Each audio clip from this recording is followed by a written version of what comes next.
con el punto número 3, que son los actos de adoración de la iglesia local. Los actos, ¿de qué naturaleza, de qué características, de qué tipo o clase de adoración? Los actos de adoración de la iglesia local. Y nos quedamos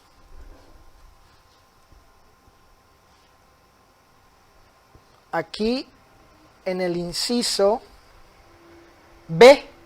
Nos quedamos en el inciso B del bosquejo que estamos tratando. Muy bien. Según Hechos capítulo 2, versos 42 y 47, 5 actos de carácter espiritual eran continuamente practicados por los primeros cristianos en la ciudad de Jerusalén. Vamos a leer ahí Hechos capítulo 2, verso 42 y verso 47, hermano Sergio. Hechos capítulo 2, versículo 42 y versículo 47, por favor. 42 y 47. Y perseveraban en la doctrina de los apóstoles, en la comunión unos con otros, en el partimiento del pan y en las oraciones. Muy bien. Alabando a Dios y teniendo favor con todo el pueblo, y el Señor añadía cada día a la iglesia los que habían de ser salvos. Bueno, según Lucas, aquí en su libro donde relata acerca del cristianismo, los inicios, por lo menos en estos primeros capítulos, dice que los cristianos perseveraban, número 1, en la doctrina de los apóstoles, en la comunión, en el partimiento del pan, en las oraciones, y número 5, verso 47, alabando a Dios. ¿Ok? Muy bien. Según la evidencia del Nuevo Testamento, estos 5 actos eran llevados a cabo en forma colectiva o grupal o mancomunada, es decir, como iglesia o asamblea por parte de la congregación local. Pasemos entonces ahora, ¿sí? Vamos a entrar de lleno a considerar los 5 actos de adoración que deben llevarse a cabo en asamblea. Los 5 actos de adoración. Número 1, la doctrina ¿de quién? De los apóstoles. Ok. Fíjense. Para perseverar, porque así dice el texto, que perseveraban en la doctrina de los apóstoles, es decir, perseveraban en relación con la doctrina, perseveraban en ese ámbito, en esa esfera, en unión o según la doctrina, ya depende ahí cómo se quiera interpretar la preposición en. Bueno, para perseverar en la doctrina de los apóstoles, como describe Lucas allí en Hechos 2:42, es necesario ser enseñado en ella, es decir, en la doctrina de los apóstoles. Luego, la enseñanza es un acto de adoración. ¿Por qué? Fíjense, la enseñanza es un acto de adoración. ¿Por qué? Bueno, porque Dios manda el estudio de su palabra. Él manda eso. Ahí en el pasaje de Juan, Jesús dijo, escudriñad de manera imperativa, ordena, escudriñen, examinen, indaguen en las Escrituras.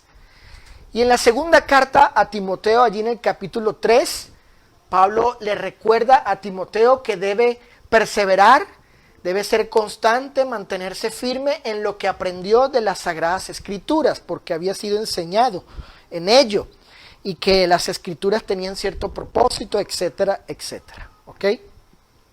En ese sentido, y siendo que es un acto de adoración, ¿ok?, la enseñanza de la doctrina de los apóstoles, que contiene las palabras de Cristo, es llevada a cabo ¿dónde? En la iglesia. Estamos hablando de la enseñanza, de la instrucción, del adoctrinamiento, ¿sí? Que se imparte en la iglesia, ¿ok? Por medio de un sermón, de la predicación, de un estudio, una clase, etcétera, ¿ok? Fíjense, miren este pasaje, en esta versión del Nuevo Testamento, donde se muestra, ¿sí? Que la enseñanza estaba allí en la asamblea, ¿ok? El día domingo. Dice, el primer día de la semana, reunidos los discípulos para partir el pan, Pablo, ¿qué cosa? ¿Qué hacía Pablo? ¿Qué hacía ese varón en la iglesia? ¿Qué hacía el apóstol allí? Dice, les enseñaba. Noten, les enseñaba. Habiendo de salir al día siguiente, y alargó el discurso hasta la medianoche. ¿Ok? Según este pasaje, la enseñanza apostólica estuvo presente en la reunión de la iglesia local el día, ¿qué día? El día domingo, ¿ok? Según Hechos 15, capítulo 30 al 32, vamos a leer ahí, Nicolás, Hechos 15 del 30 al 32, por favor. Hechos 15 del 30 al 32, por favor. Así pues, los que fueron enviados descendieron a Antioquía y reunidos a la congregación entregaron una carta, habiendo leído la cual se regocijaron por la consolación. Y Judas y Silas, como ellos también eran profetas, consolaron y confirmaron a los hermanos con abundancia de palabras.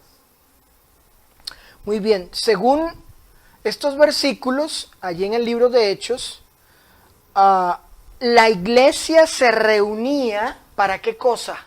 ¿O se reunió allí para qué cosa? Para leer las cartas de los apóstoles y recibir, noten, recibir palabras de consuelo y confirmación por parte de los predicadores, ¿no? Que llegaron allí, que fueron, ¿quiénes fueron enviados allí? Judas y Silas, ¿ok?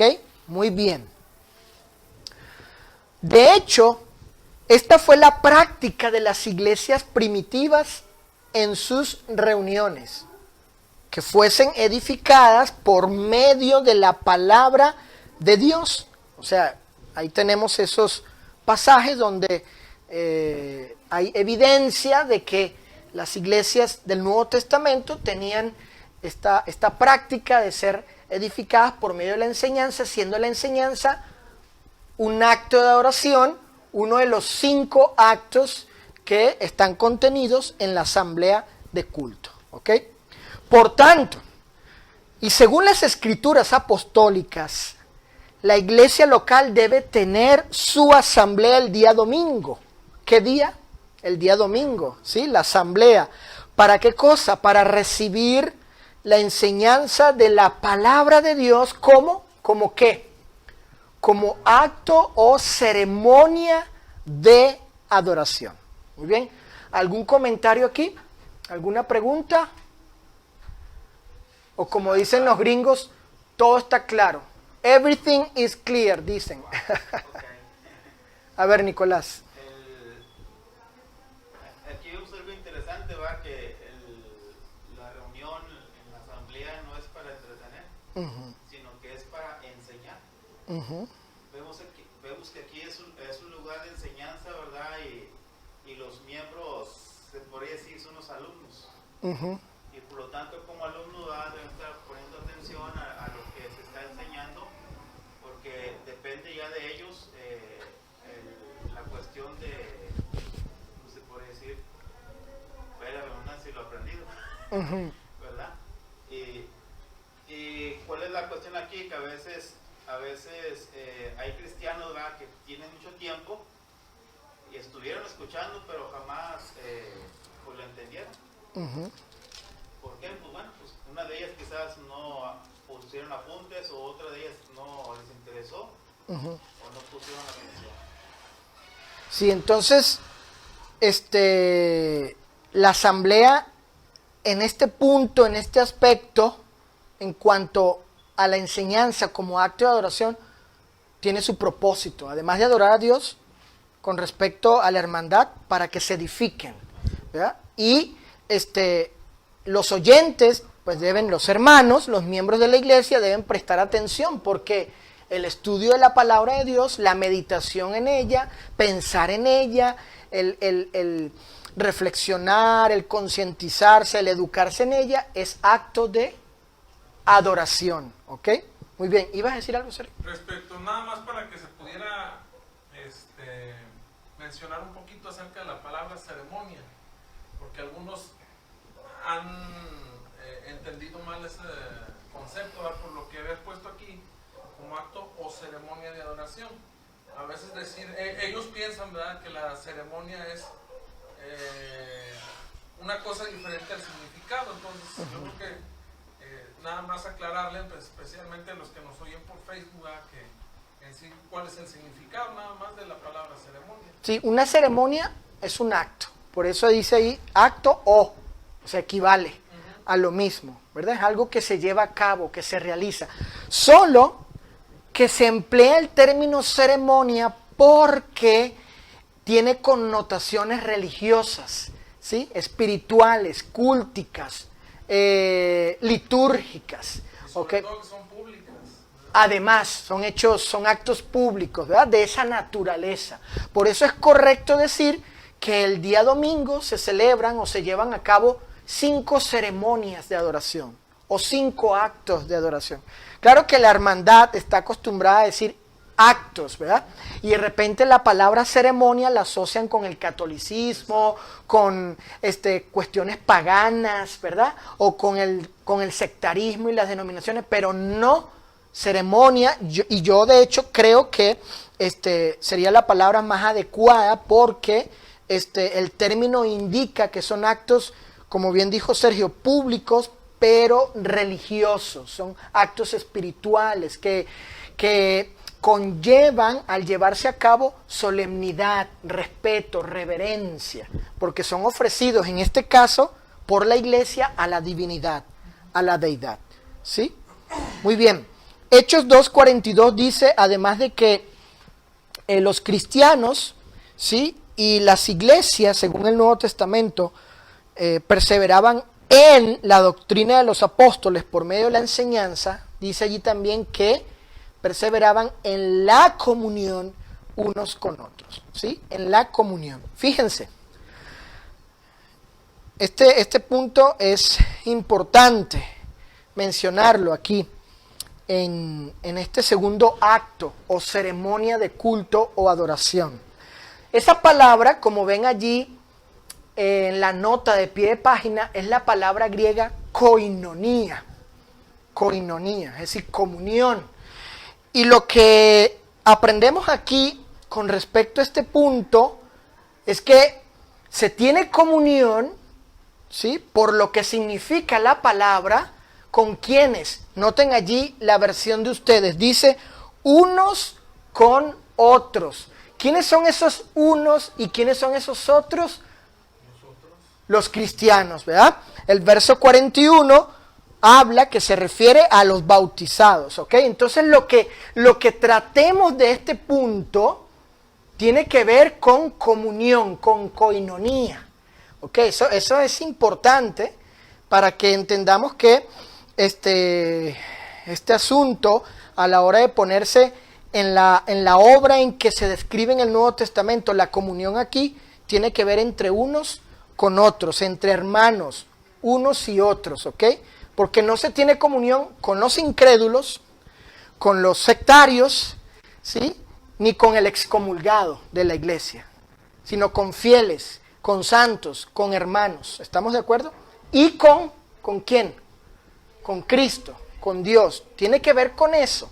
Aquí la idea de esta palabra en este pasaje y en el contexto tiene que ver con comunión, ¿ok? Sea a Dios o sea con los hermanos. Ok.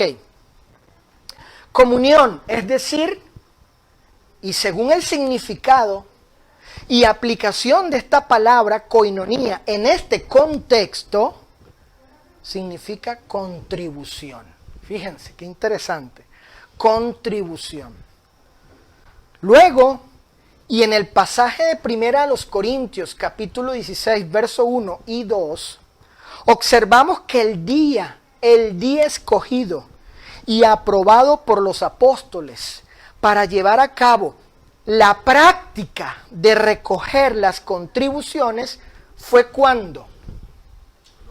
El primer día de la semana, es decir, el domingo. De hecho, por el día en que debía recogerse, el domingo, y por el significado de la palabra griega ofrenda, la griega es logia o colecta, entendemos que este acto, ¿cuál acto? El de recoger las contribuciones, la comunión, la koinonía como acto de adoración, bueno, debía llevarse a cabo en la asamblea de culto ¿de qué día? Dominical de la iglesia local, ¿ok? Entonces, aquí en Hechos 2:42, como segundo acto de adoración, estamos hablando de lo que la Reina Valera nos ha enseñado como ofrenda, ¿sí? Lo que leemos en la primera carta a los Corintios, capítulo 16, ahí se traduce por ofrenda, aunque el significado más exacto es colecta o contribución, ¿ok? O comunión, como vemos ahí en Hechos 2:42, ¿ok? Muy bien, fíjense, las contribuciones son un acto de adoración porque Dios, ¿por qué? ¿Por qué? Porque Dios en el Espíritu Santo mandó que se llevase a cabo esta práctica en la iglesia. Vayamos a ese pasaje. Vamos a analizarlo rápidamente. Primera carta a los Corintios, capítulo 16, versículo 1 y versículo 2. Hermano Sergio, por favor. En cuanto a la ofrenda para los santos, haced vosotros también de la manera que ordené en las iglesias de Galacia. Cada primer día de la semana cada uno de vosotros ponga aparte algo, según haya prosperado, guardándolo para que cuando yo llegue no se recojan entonces ofrendas. Ok, vamos a ver allí dónde está la naturaleza imperativa de esta práctica, que cuando entendemos que es imperativa, que es ley, que es mandamiento, bueno, eso en sí mismo la hace un acto de adoración al Altísimo, al Soberano, ¿ok? La primera palabra es, ahí en el versículo 1, haced, ¿ok? Haced, esa palabra es un verbo imperativo, ¿ok? Es ley. La segunda palabra es ordené, que tiene dos connotaciones, y una de ellas es que es una palabra preceptuada, es un precepto, es ley, es norma, es una orden, ¿ok? Un mandamiento. Y la segunda palabra está en el verso 2, ponga, que según la gramática es un verbo imperativo. ¿Vieron? Entonces, la iglesia tiene el mandamiento de recoger y el cristiano tiene el mandamiento de poner. Entonces, aquí encontramos pues evidencia interna en el pasaje gramatical, que ciertamente esta práctica es mandamiento, y al entenderlo de esa manera, bueno, en sí mismo ella llega a ser un acto de adoración en la iglesia, ¿ok? Fíjense, de hecho, Pablo describe, fíjense este punto, Pablo describe los efectos, ojo, los efectos de la contribución en la benevolencia, como darse ¿a quién? Al Señor, y de hacer bien y de la ayuda mutua, no os olvidéis, porque de tales sacrificios se agrada a Dios. Y en el evangelismo, como olor fragante, sacrificio acepto, agradable a Dios. Fíjense, en los efectos de la contribución, o sea, cuando se da con miras, con esos propósitos de benevolencia y evangelismo, la Escritura describe desde el inicio, el origen de ello, hasta la puesta en práctica de las contribuciones en cuanto a la obra bíblica, describe esto como algo que se da al Señor, ¿sí? Las personas se dan y dan al Señor de la ayuda como sacrificios que agradan a Dios, ¿sí? Y en cuanto al evangelismo como algo que es grato, olor fragante, acepto, sacrificio, acepto, agradable a Dios. Esas expresiones describen la naturaleza litúrgica de la contribución, ¿sí? La naturaleza litúrgica, es decir, es culto a Dios, es adoración a Dios, ¿ok? Por tanto, y según las escrituras apostólicas, la iglesia local debe tener su asamblea el día domingo para recoger las contribuciones de los cristianos como ¿qué? Como acto de ¿qué? O ceremonia de ¿qué? De adoración, ¿ok? ¿Alguna pregunta, algún comentario? ¿No? Ese olor fragante o acepto que dices, que mencionabas, ¿verdad? Uh-huh. La adoración en la contribución, ¿es grupal o individual? Bueno, en este contexto, colectivo, porque ya ves que las contribuciones son en la iglesia, ¿sí? Bueno, cada cristiano, el que tiene da, ¿verdad? Y luego viene el recoger, y esa tesorería pertenece a la iglesia. Entonces, tanto el cristiano cuando hace eso, obviamente, de manera individual, pero cuando la iglesia lo hace, en cuanto a las acciones de benevolencia o evangelismo, así considera Dios tales actos, ¿sí? De esa naturaleza. Y todo eso indica, necesariamente debemos concluir que ciertamente es culto, es adoración a Dios. ¿Por qué? Porque las frases sacrificio, olor grato, ¿sí? ¿Qué más dice? Que agrada a Dios, olor fragante. ¿Esos términos de dónde vienen? Del Antiguo Testamento, de cuando se ofrecía ¿qué cosa? Culto a Dios, ¿ok? Entonces son términos que se toman de aquellos actos de culto, pero se aplican aquí en cuanto a esto, a la benevolencia y al evangelismo, producto del acto de adoración que hacen los cristianos al dar, al contribuir el día domingo, cuando se recogen pues las colectas u ofrendas, ¿ok? Muy bien. ¿Qué más dice Hechos 2:42? Que perseveraban en ¿qué? En el partimiento del pan. Muy bien, aquí tenemos entonces el tercer acto o la tercera ceremonia de adoración, es decir, el partimiento del pan. Fíjense, vamos al bosquejo.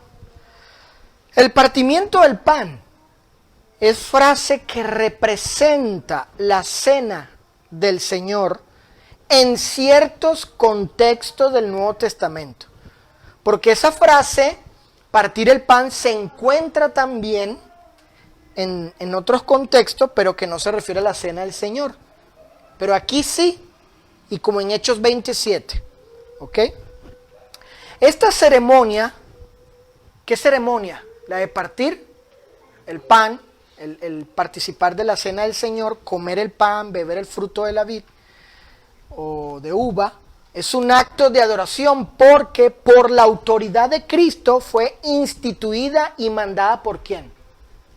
Por Él, ¿cierto? Por Él. Y como es un mandamiento, ¿sí? Los mandamientos por naturaleza y en relación con el soberano, el Señor, el Altísimo, al ponerse en práctica, ¿sí? De esa manera se adora al Señor. Tal acto de adoración, el comer el pan y el beber el fruto de la vid, la cena del Señor, fue practicado por las iglesias que fueron establecidas por la enseñanza apostólica. Ahí tenemos en Jerusalén, según el libro de Hechos, capítulo 2:42, ahí los cristianos en asamblea, obviamente, partían el pan. Luego tenemos la iglesia en Troas también, en Hechos 27, que se reunió para partir el pan. Y luego tenemos la iglesia en Corinto, ¿sí? Donde Pablo habla de que él les había enseñado estas cosas, ¿ok? Con respecto a la cena del Señor. Y estas iglesias llevaban a cabo este acto de adoración, ¿qué día? El primero de la semana. ¿En qué ámbito? ¿En qué esfera? En asamblea. En asamblea. ¿Ok? Cuando estaba toda la iglesia reunida. ¿Ok? O congregada. Sigamos. El partimiento del pan o la cena del Señor es el acto central, esencial, principal, fundamental, pues, de adoración de la asamblea o reunión dominical. ¿Sí? Observemos cómo el escritor inspirado dice en Hechos 27, el primer día de la semana reunidos los discípulos para, ahí está subrayado, para partir el pan. La preposición para allí en ese pasaje indica el fin o el término en que se encamina, dicha acción. ¿Ok? ¿Cuál acción? La de reunirse, la acción de reunirse los discípulos. El primer día de la semana se encamina ¿hacia dónde? ¿Con qué fin? ¿Con qué término? De partir el pan. ¿Ok? Es decir, la razón por la que se reunían, según este pasaje, era celebrar juntos, en asamblea, en reunión, la cena del Señor, y así cumplir con el mandamiento de Cristo en adoración ¿a quién? A Él, porque ¿a quién recordamos? En honor a su nombre. A Cristo, ¿ok? A Cristo. Muy bien. Además, observemos que Hechos 27 no dice que se reunieron para partir el pan un día de la semana. ¿Dice así? Dice Lucas, y los discípulos se reunieron un día, o un día de la semana, o un día del mes, o un día del año. ¿Dice así? No. El artículo un allí significaría, fíjense bien, el artículo un, si así dijera, ¿verdad? Se reunieron un día. Si así dijera, significaría cualquier día, ¿verdad? Un día indefinido, indeterminado, porque eso es lo que quiere decir el artículo un allí. Pero no dice así, tiene un artículo determinativo, un artículo definido, que es el artículo el. ¿Vieron la diferencia? Se reunieron un día, no dice. Se reunieron el determinado, el primer día de la semana, el domingo. ¿Okay? Y eso implica necesariamente, pues que cada vez que llegaba ese día específico, ese primer día, el día domingo, ¿qué debían hacer los cristianos? Reunirse para partir el pan. ¿Ok? Con este ejemplo apostólico y eclesiástico, entendemos el día escogido y aprobado por los apóstoles para llevar a cabo tal práctica ordenada por el Señor. Es decir, cada domingo, ¿sí? Cada domingo, que cada domingo se reúne la iglesia para ello. Por tanto, y según las escrituras apostólicas, la iglesia local debe tener su asamblea, ¿qué día? El domingo, ¿para qué cosa? Para celebrar o llevar a cabo o poner en práctica la cena del Señor como acto o ceremonia de ¿qué? De adoración, ¿ok? Comentarios, preguntas, antes de pasar al cuarto acto, la cuarta ceremonia, ¿no? ¿Todo claro? Ok. Hechos 2:42 dice que también perseveraban en las oraciones, ¿verdad?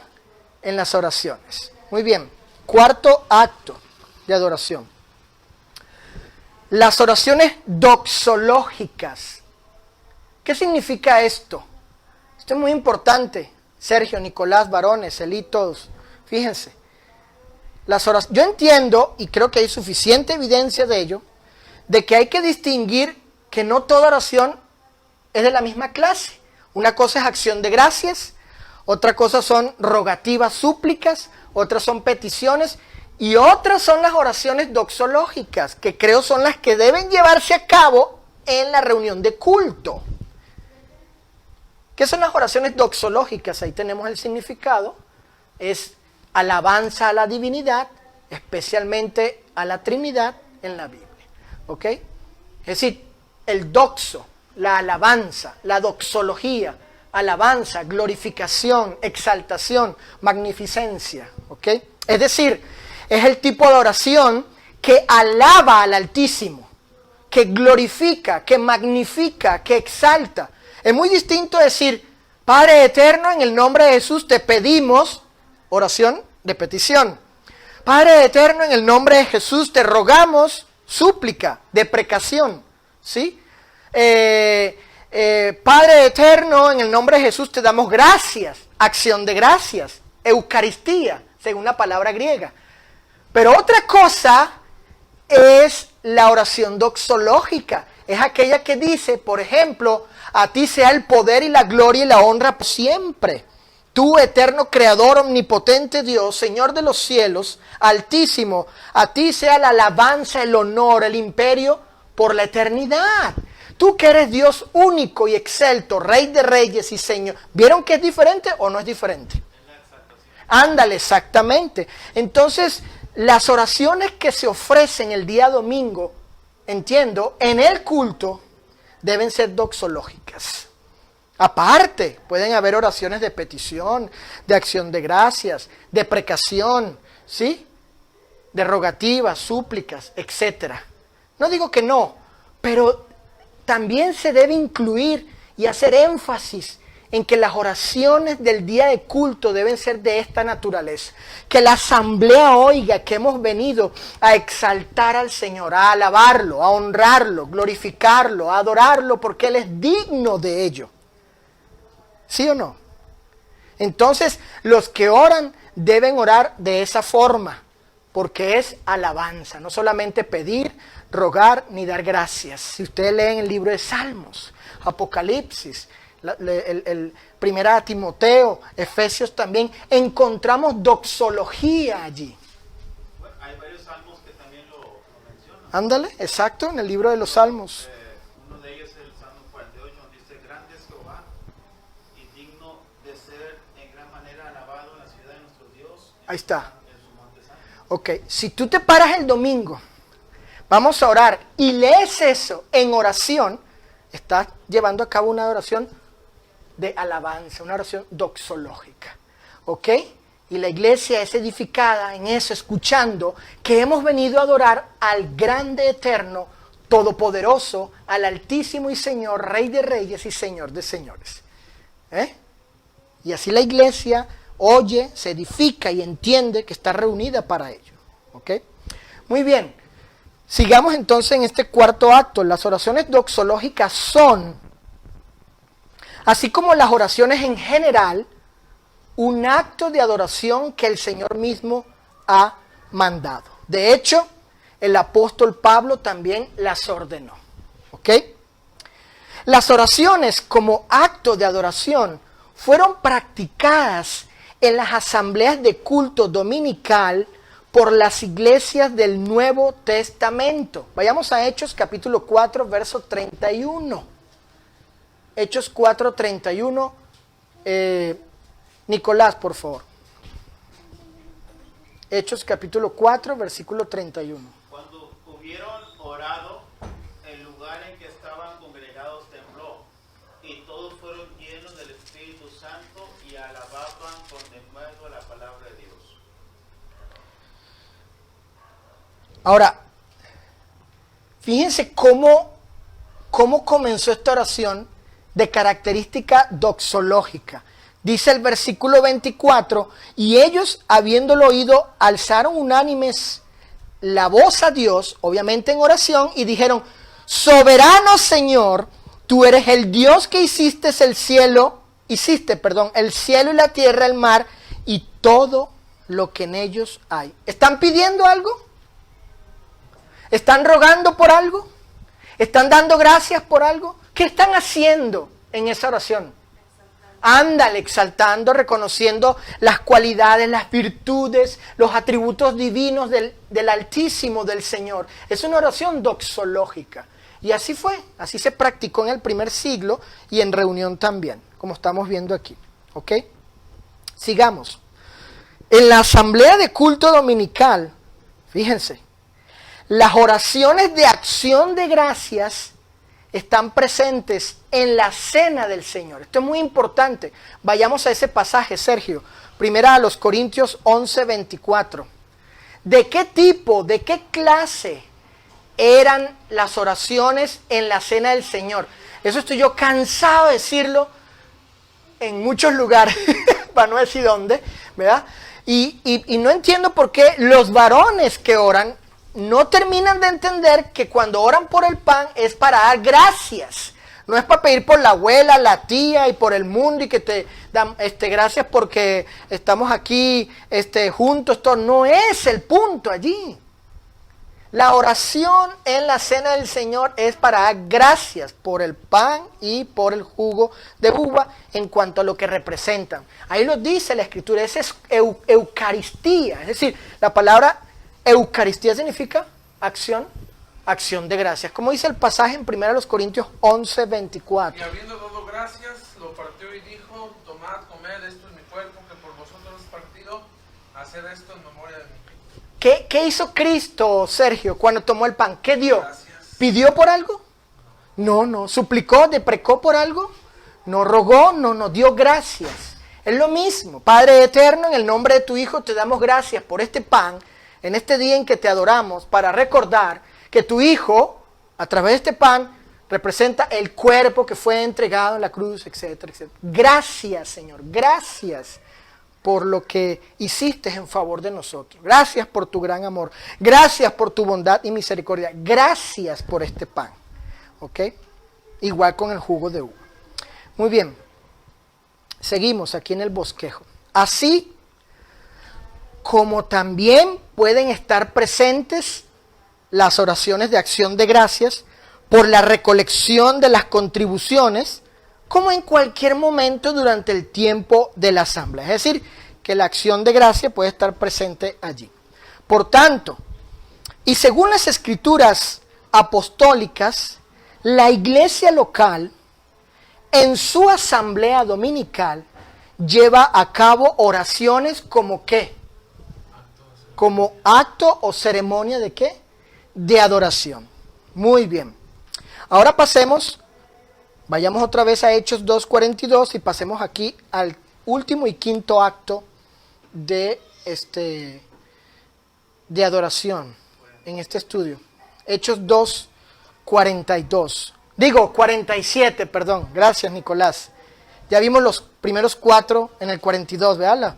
Los primeros 4 actos o ceremonias. Ahora, ¿qué dice el 47? Y alababan, ¿a quién? Ándale.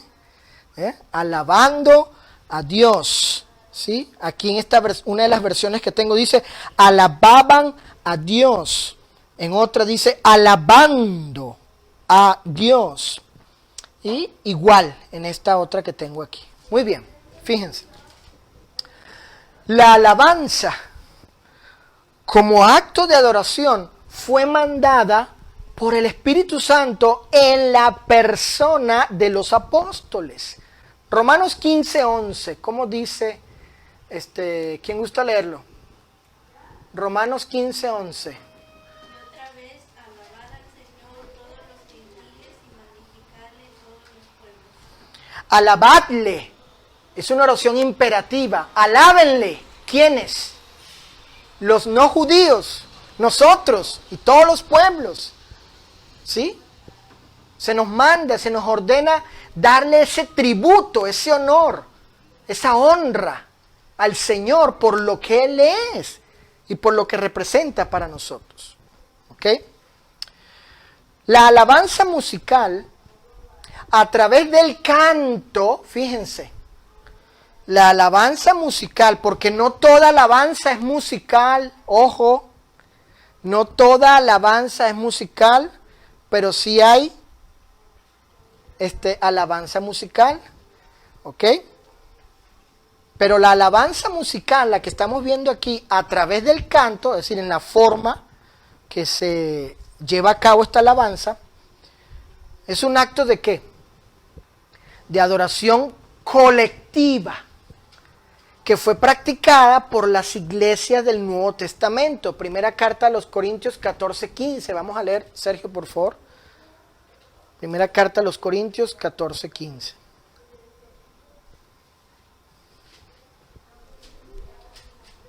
Pues oraré con el espíritu, pero oraré también con el entendimiento, cantaré con el espíritu, pero cantaré también con el entendimiento. Cantaré, el canto estuvo ahí presente en la asamblea. ¿Estamos de acuerdo? Ok. Y Pablo, en el lenguaje que habla, pues lo describe así, como un acto colectivo. De hecho, dicha alabanza cantada fue llevada a cabo en la asamblea. Noten, alabanza cantada, porque no toda alabanza es a través de la música, en el canto, ¿sí? También hay alabanza cuando oramos, alabamos, cuando reconocemos los atributos del Señor, cuando confesamos, cuando predicamos hablando de Jesús y de su grandeza, de su obra, etcétera. Todo eso es alabanza. ¿Qué es alabar? Simplemente reconocer los atributos, las cualidades, las virtudes de alguien, ¿ok? Entonces cuando predicamos reconociendo, exaltando, glorificando los atributos del sacrificio de Cristo, alabamos a Cristo. Cuando oramos, hacemos las oraciones doxológicas de alabanza, reconociendo, ¿sí?, la deidad, el poder, la grandeza del Señor, alabamos. Cuando cantamos, en virtud de todas estas cosas relacionadas con el Señor, alabamos musicalmente. En otras, alabamos a través de la predicación, otras a través de la oración. Y también con nuestras vidas. Nos dice el Señor, glorificad a Dios en vuestros cuerpos, ¿verdad? También alabamos al Señor con nuestras vidas, ¿ok? Muy bien, sigamos. De hecho, dicha alabanza cantada fue llevada a cabo en la asamblea dominical de la iglesia local. Fíjense este pasaje. ¿Qué podemos concluir, hermanos? Cuando ustedes se reúnen, cada uno puede participar con un canto, pero bajo inspiración. ¿Qué es lo que podemos nosotros inferir aquí? ¿Qué pasaba en el primer siglo? Fíjense, Pablo está diciendo, así como los profetas existieron en el primer siglo, ¿sí?, y profetizaban bajo inspiración, oraban o predicaban bajo inspiración otros hablaban en lenguas bajo inspiración. Bueno, este pasaje nos muestra que algunos hermanos fueron inspirados para cantar, ¿sí? Recibían del cielo, obviamente, la capacidad sobrenatural de enseñar un cántico para la iglesia, y luego la iglesia cantaba ese cántico, esa alabanza musical en la asamblea, ¿ok? Lo que se demuestra aquí es que ciertamente el cántico estuvo presente en la asamblea y la iglesia practicó esa forma de alabanza, es decir, música vocal, el canto a capela, ¿ok?, en alabanza al Señor. Noten que el texto dice canto, no dice canto, cante y toque, o toque, ¿verdad que no? Es canto. Canto, ¿qué es cantar? Emitir sonidos, ¿sí?, armoniosos, ¿ok?, y palabras musicales, ¿ok?, por medio de la boca, ¿ok? Muy bien. Sigamos. El apóstol Pablo instruyó que esta forma de alabanza debía ser hablada con música, siendo expresada específicamente a través del canto colectivo, el canto mancomunado, el canto congregacional, ¿ok? La acción del canto en la asamblea debía ser colectivo, mancomunado, ¿ok? Por ejemplo, es como lo que está diciendo Pablo allí es, algún texto que tenga música, ¿sí? Por ejemplo, el texto de Romanos 8, 32, ¿cómo dice? El que no escatimó ni a su propio hijo, ¿verdad?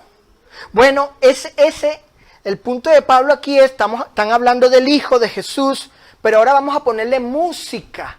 La palabra de Cristo hablada, la palabra del Señor hablada con música, ¿sí? Por ejemplo, en Venezuela le colocaron esta música, el que no escatimó ni a su propio hijo, ¿ok? Eso es lo mismo que el que no escatimó ni a su propio hijo. ¿Cuál es la diferencia? Que una es con melodía y la otra no, ¿sí? Eso es lo que dice Pablo aquí en Efesios 5 y 19, que, ¿sí? Esta forma de alabanza debía ser hablada con música. Y tenía como propósito, además de alabar al Señor, enseñar y exhortar a los que participaran de esta alabanza musical. ¿Sí? Tenía ese propósito.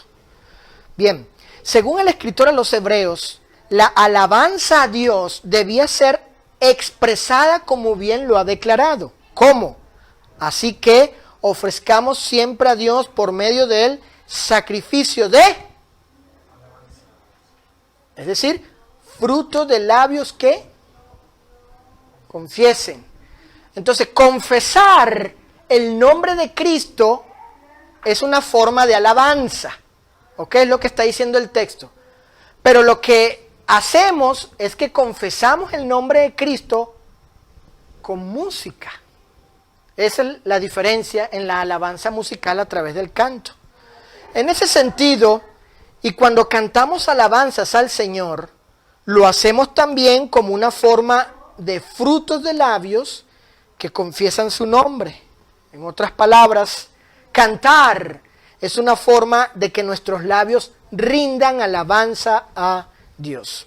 ¿Ok? Noten que el apóstol Pablo muestra en sus escritos inspirados que el canto debía ser acompañado con el entendimiento, dice ahí en su carta a los Corintios. El canto debía ser acompañado con el corazón, en su carta a los Efesios, y en su carta a los Colosenses, acompañado con gracia. Jamás la Escritura menciona, ¿sí?, ni instruye el acompañamiento de música instrumental en la alabanza. De hecho, no hay ninguna instrucción ni evidencia en los escritos apostólicos inspirados de cristianos tocando y haciendo música instrumental en la alabanza. En el texto que vimos en la carta a los Corintios, dice, cante, cante. Esa es una acción que es hacer música vocal. ¿Ok? La instrucción fue puntual, específica y limitada, es decir, cantar en alabanza al Señor. Punto, no más. La acción es cantar, no cantar y tocar o tocar en alabanza al Señor. Por tanto, y según las escrituras apostólicas, la iglesia local en su asamblea dominical alaba musicalmente a través del canto al Señor como acto o ceremonia de adoración. ¿Ok? ¿Algún comentario, alguna pregunta? Para terminar aquí con este cuarto punto. ¿No? ¿Ah? Ya. No digo este cuarto. Sí, ya acabamos los 5 actos de adoración que se llevan a cabo en la asamblea. ¿Cuáles son? Según Hechos 42, la enseñanza, ¿sí?, en la asamblea el día domingo. ¿Qué más? Las contribuciones. ¿Qué es eso? Las contribuciones, la comunión, luego el partimiento del pan, la cena del Señor, las oraciones y la alabanza musical a través del canto. Ok, bien. Vamos a acabar con esto. Algunos falsos conceptos en la hermandad. ¿Sí? Porque no basta decir lo que enseña la Biblia, hay que también señalar, identificar, exponer el error que hay entre los hermanos. ¿Ok? Número 1. Creer que no es ¿qué? Mandamiento. ¿Qué cosa? En la asamblea dominical de adoración de la iglesia. Así hay hermanos que han diluido la palabra de Dios. La han diluido, la han disminuido, han convertido el mandamiento en que es una mera opinión. ¿Sí? Que tú puedes dejar de congregarte pudiendo, teniendo los medios, la salud, la capacidad, todo, ¿verdad? Todo, para ser miembro de una iglesia y congregarte el día domingo en adoración o para adorar a Dios. Dice, no, ahí no hay ley, ¿sí? No hay ley, no hay mandamiento, ¿sí? No es autoritativo que te congregues. Eres libre de hacerlo, ¿sí? Hay libertad, porque si no hay ley, si no hay mandamiento, entonces ¿qué? Hay libertad.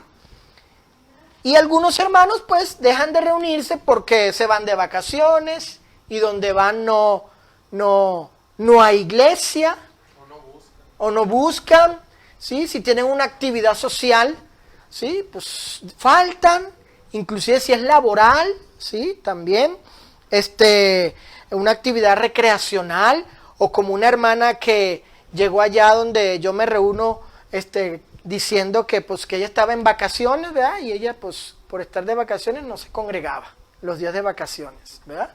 ¿Sí? ¿Por qué? Bueno, porque piensan que no es ¿qué? ¿Qué piensan? Que es opcional. Ajá, que no es mandamiento y que debido a que no es mandamiento, supuestamente que no es ley, ¿sí? Pues la persona tiene la opción, la libertad de dejar de ¿qué? De congregarse. Pero no, ya vimos en los 5 actos que son imperativos, son mandamientos, ¿sí? Por medio del cual adoramos al Señor en la asamblea el día domingo. ¿Ok?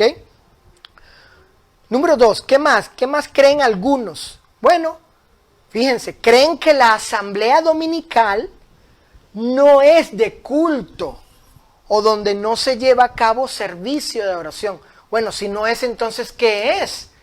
Si no es para adorar a Dios, si no es servicio de adoración, si no es culto, la reunión, ¿sí? Como tal, entonces, ¿para qué nos reunimos? Bueno, dicen algunos, pues nos reunimos para vernos, ¿sí? Para tener comunión entre nosotros, para saludarnos, para escuchar la palabra, para alentarnos por medio de ella. Ellos reducen la cuestión a un asunto meramente entre individuos, entre personas, entre los hermanos. No más, ¿sí? Por eso, pues, la adoración tuya puede ser en cualquier lugar, en cualquier momento. La idea de ellos es, la adoración es solo individual.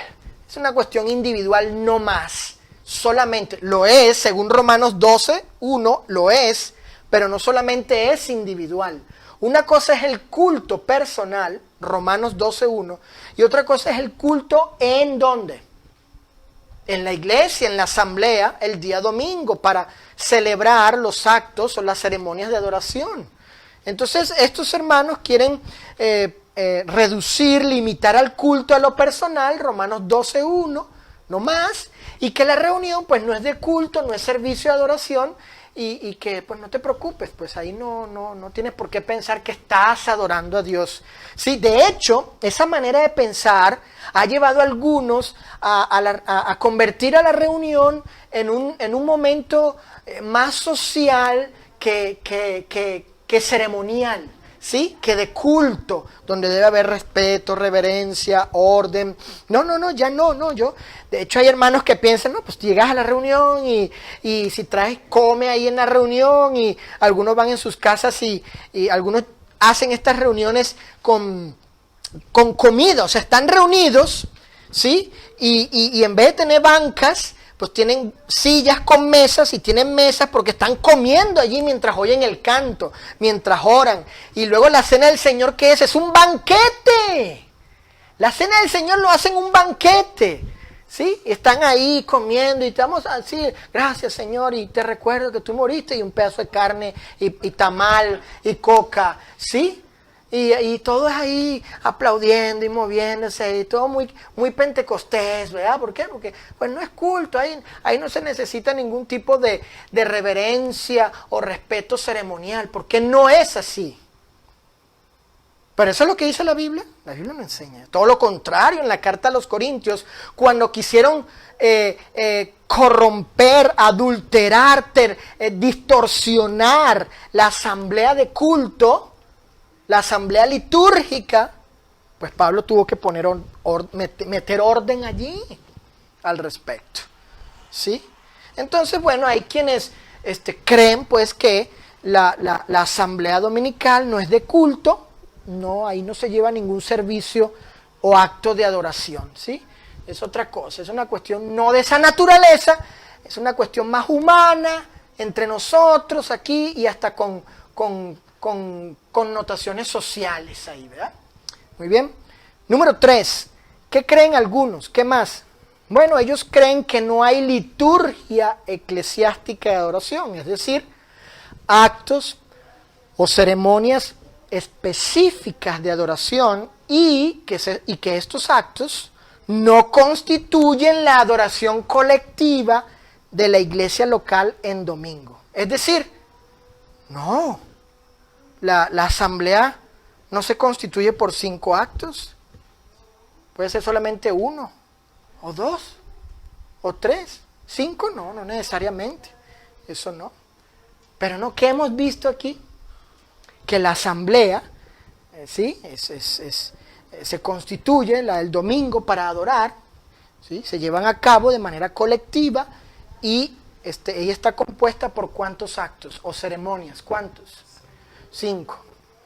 La enseñanza, las oraciones, la cena del Señor, las contribuciones y la alabanza musical a través del canto. ¿Ok? Pero algunos creen que no tiene por qué ser así, ¿no? Y mutilan la asamblea bíblica, la mutilan. Y eso ha degenerado en otras prácticas, que ahorita no hay tiempo para hablarlas, ¿verdad? ¿Qué más? Siguiente punto. Bueno, algunos creen que no hay pecado cuando las formas, las características de los actos de adoración son adulterados. ¿Sí? Bueno, pues por ejemplo, algunos creen, no es necesario o no tiene por qué ser así siempre, o sea, no es ley que hay que orar al Padre en el nombre de Cristo. No, puedes orar al Espíritu Santo. Orar al y en el nombre del Espíritu Santo. Entonces el domingo vienen, ¿no? Pues la oración es al Padre en el nombre del Mesías, porque Él es el mediador que está sentado a la diestra y según la instrucción bíblica es así. ¿Sí? Oramos al Padre en el nombre de Cristo por el Espíritu Santo. ¿Qué significa por el Espíritu Santo? Según la enseñanza de Él. ¿Verdad? No, vamos a orar al Espíritu Santo. ¿Sí? En el nombre de Cristo. O orar al Espíritu Santo, o al Padre, perdón, en el nombre del Espíritu Santo. Pero no es así. O por ejemplo la cena del Señor. ¿Por qué tiene que ser pan? Sin levadura, no. Puede ser un bolillo o un cordero. ¿Por qué no un cordero? ¿Por qué no un banquete? ¿Por qué no quitar esos 2 elementos y la cena del Señor hacerle un banquete donde haya todo tipo de comida y cuando comemos, habiendo dado gracias ya por ello, ¿sí? Pensamos en el cuerpo de Cristo? ¿Cierto? Así hay quienes piensan así. ¿Ok? O en la alabanza musical, pues vamos a añadir, ¿qué vamos a añadir? Música instrumental, piano o teclado, guitarra, batería, saxofón, trompeta, ¿ok? 4, maraca, como dicen en Venezuela, ¿verdad? Guitarra, ¿ok? Entonces algunos dicen, no, eso de las formas, ¿sí? Eso de las formas, no hay que ser estricto, rígido, ¿no? No hay que ser, estar ahí encasillado, ahí cerrado, ¿no? Eso de orar al Padre solo en el nombre de Jesús u orar solamente al Padre, no. Pueden haber cambios, ¿verdad? Eso es lo que creen algunos, que las formas de adoración pueden cambiarse. O, otra cosa, no predican solamente los varones, sino también ¿quién? Las mujeres. ¿Verdad? No, eso de que solo los hombres, pues no, esa forma de hacer esas cosas, la adoración así en la enseñanza, pues no. ¿Qué más? Fíjense, otros creen que las contribuciones no son mandamiento ni acto de adoración. Ajá. Dicen, no, eso de las ofrendas, eso no es mandamiento, eso no es acto de adoración. Dicen.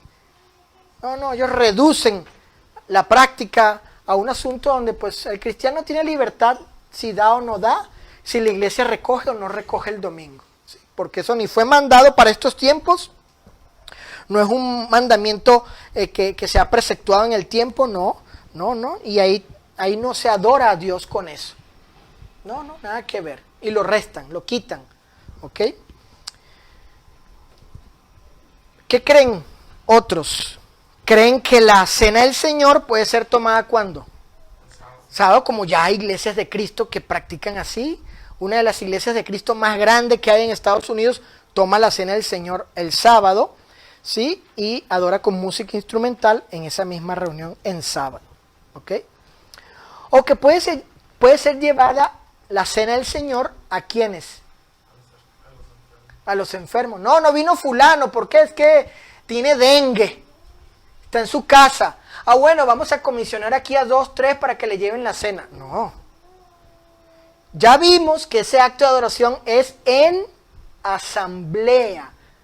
Es un acto colectivo, donde grupalmente todos, ¿verdad? Aquí en este lugar que está fijado para ello, se reúnen los cristianos para tomar la cena del Señor. Pero no hay autoridad bíblica para que la cena no solo no sea tomada el sábado, o en sábado, sino que sea llevada a los enfermos, ¿verdad? Sea que estén en el hospital o en la casa. No vino la hermana, ¿por qué? Es que se fracturó y ella quiere tomar la cena del Señor. No, tráiganla, no puede, pues no la toma. No la toma. Y luego Dios no me va a condenar, no, porque la situación suya le impide, ¿verdad?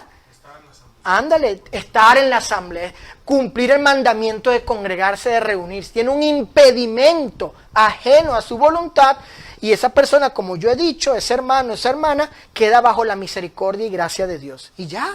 Una vez dijo un hermano que había solamente dos cosas para poder faltar a la asamblea.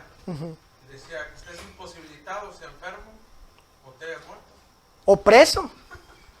Como en los días que hubo aquí de la persecución, ¿verdad? Que había gente presa, como Pablo y Silas, ¿verdad? Por ejemplo. Exacto. Esas son cuestiones que inhabilitan a la persona para cumplir ¿qué mandamiento? El de congregarse. ¿Dónde? Bueno, en el lugar que ha dispuesto la iglesia para llevar a cabo ¿qué cosa? La asamblea de culto con los 5 actos. ¿Ok? Sigamos. Algunos creen que la alabanza por medio del canto puede ser ofrecida a través de ¿qué? Coros o solos. ¿Sí? Algunos dicen, no, pues el domingo va a estar el coro aquí, presente, cantando, ¿sí? O el hermano o la hermana que tiene buena voz, el solo, y la iglesia pues está escuchando, está ahí siendo amenizada, siendo entretenida, nada más observando, no participa, simplemente viendo a otros que cantan, ¿verdad? Y ya algunos creen, pues no, ya, hasta algunos aplauden, ¿verdad? Porque creen que es como un show, ¿verdad? Es un espectáculo ahí, musical, de algunos. No, pues ¿por qué no meten el coro en la asamblea? ¿Verdad? Que esté ahí cantando con todos. O el solo, pues que dirija el canto junto con la asamblea. Pero no es la forma en que se lleva a cabo la alabanza. Otros acompañada con música instrumental, otros con aplausos, otros con la imitación vocal de instrumentos musicales. Hay hermanos que no podemos llegar al uso de instrumentos musicales como el bajo, por ejemplo, o el teclado. Pero no te preocupes, cuando cantamos, sí, por ejemplo, una alabanza, la número 5, ¿cómo es? Oh bondad tan infinito. ¿Verdad? Cántale. Así, bueno, eso es lo que hacen. Eso es lo que hacen. Eso es lo que hacen, imitar, ¿sí? El sonido de los instrumentos musicales, pero no meten el bajo, pero imitan. ¿Y donde enseña el Nuevo Testamento? Que la música, la alabanza musical debe ser expresada de esa manera, cuando Pablo, el Espíritu Santo, dijo que el propósito también, no solo, pero propósito de la alabanza es edificar. ¿Quién se edifica con el pum, pum, pum, pum, pum, pum, pum? ¿Quién se edifica? ¿Quién es exhortado? ¿Quién es enseñado? ¿Quién aprende algo allí con el pum, pum, pum, pum, pum, pum? O sea, nadie. Pero como eso es agradable, ¿verdad? Al oído, ¿sí? Adorna, ameniza. ¿Qué es amenizar? Causar deleite, placer, ¿sí? Es algo más carnal, eso, no es espiritual, ¿ok? Entonces esas prácticas son pecaminosas y no debemos participar en ello. No debemos. Si conocemos hermanos que tienen esas prácticas, ¿sabes qué? Pues a ver, demuestra que tienes autoridad bíblica para ello. ¿Sí? Demuestra que tienes autoridad bíblica para ello. No, que no sé qué, que aquello. Pues no, yo no participo de esas prácticas. Digo, si vamos a identificarnos como cristianos, que debemos cuidar, ¿sí? La sana enseñanza, que queremos seguir simplemente pues, lo que el Nuevo Testamento dice, identificarnos con las instrucciones, la doctrina apostólica. Bueno, pues eso es lo que enseña el Nuevo Testamento. Y ayudar a aquellos que tienen estas ideas, estos conceptos y estas prácticas no enseñadas por la Escritura. Muy bien, ¿algo que comentar?